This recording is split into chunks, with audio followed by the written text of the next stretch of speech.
देखो बच्चों, question number 8 में ये कह रहे हैं कि तुम्हारे पास जो है एक स्फेरिकल ग्लास बॉटल है, ठीक है, इस टाइप का है, उसकी नेक है ऊपर, वो सिलेंड्रिकल है। तो तुम्हें एक बच्चे ने इसका वॉल्यूम निकाला है 345 सेंटीमीटर क्यूब। अब तुम्हें बताना है ये जो बच्चे ने निकाला है ये सही है या ये गलत है, ठीक है, क्लियर है। तो सिंपल है, क्या करना है तुम्हें, इन दोनों का वॉल्यूम को जो है ऐड करना है, तो तुम्हारे पास वेसल का वॉल्यूम आ जाएगा, ठीक है। तो देखो वॉल्यूम ऑफ वेसल कितना हो जाएगा बच्चों, volume of cylinder plus volume of sphere, ठीक है, सही है। क्या फॉर्मूला होता है इसका सिलेंडर के वॉल्यूम का, देखो बच्चों क्या होता है फॉर्मूला सिलेंडर का, पाई आर स्क्वायर एच, और स्फेयर का क्या होता है 4/3 पाई आर क्यूब। हेमी स्फेयर से कंफ्यूज मत हो जाना, ये एक ही दफ़ा स्फेयर लग रहा है तो ये 4/3, वरना बच्चे इसे 2/3 कर देंगे, ठीक है, क्योंकि ये पूरा स्फेरिकल है ना, तो स्फेयर का वॉल्यूम लगेगा, ठीक, क्लियर। दूसरी बात ये बच्चों, सिलेंडर का रेडियस कितना गिवन है 2 centimetre, sorry this is dia, है ना, डाया है तुम्हारे पास 2 सेंटीमीटर, तो इसका जो रेडियस हो जाएगा वो जाएगा 1 सेंटीमीटर, ठीक। हाइट यहाँ पर गिवन है सिलेंडर की 8 सेंटीमीटर, ठीक। तो तुम्हारे पास आर भी है एच भी है, राइट। अगर मैं इस स्फेयर की बात करती हूँ तो यहाँ पर बच्चों जो इसका डाया गिवन है दैट इज़ R2 समझ लो इसका डायमीटर, तो that is given as 8.5 centimetre sphere का।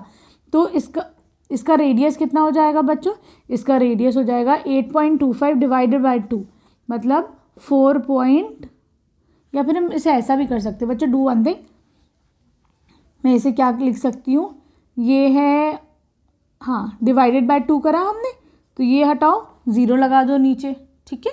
ये रेडियस की बात हो रही है, 5 से करो तो ये जाएगा 5 3 ज़ार 15 और 5 7 ज़ार 35, 5 4 ज़ार 20, 37/4।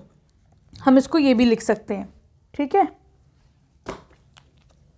सही है, कर ही लो बच्चों इसको, बल्कि डिवाइड ही कर लो, है ना, वो ज़्यादा बेटर है। तो it will come out to be 4.25, ऐसे ही कर लो, ठीक, क्योंकि 37 का अगर हम स्क्वायर करते हैं तो वो भी बड़ा ही हो जाता है। मैं सोच रही थी शायद कुछ कैंसिल आउट होगा, पर कुछ कैंसिल नहीं होगा, तो इसे 4.25 ही लेके चलो, ठीक। चलो अब तुम्हारे पास सब कुछ आ गया, खाली तुम्हें इसमें पुट करनी है वैल्यूज, ठीक। पाई ये कह रहे हैं 3.14 लेना है, पाई दोनों जगह है तो पाई तो ले ही लो बाहर, ठीक है। आर स्क्वायर, यहाँ पे आर कितना है बच्चों तुम्हारा 1 का स्क्वायर, हाइट कितनी है 8, ठीक है। यहाँ बच्चों तुम्हारे पास 4/3, पाई कॉमन लिया है, यहाँ पे आर कितना है बच्चों 4.25 ही लेना, इसका क्यूब कर दो, ठीक है, क्लियर है। तो ये हो जाएगा पाई 1 स्क्वायर इंटू 8 इज 8, ठीक है, divide by 4/3 into 4.25 into 4.25 into 4.25, this will come out to be 76.7, ठीक है, सही।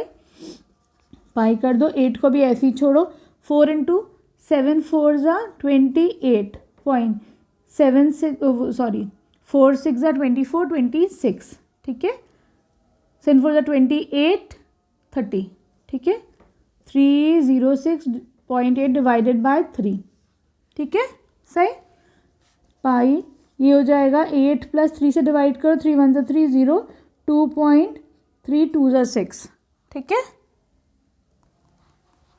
चलो अब क्या करेंगे हम, इन दोनों को ऐड करो तो ये हो जाएगा, यहाँ पे कर लो पाई इंटू इन दोनों को ऐड करो तो ये तुम्हारे पास आ जाएगा 110.26, राइट, सही, 6 भी लगा दो, चलो ठीक है, क्लियर है बच्चों।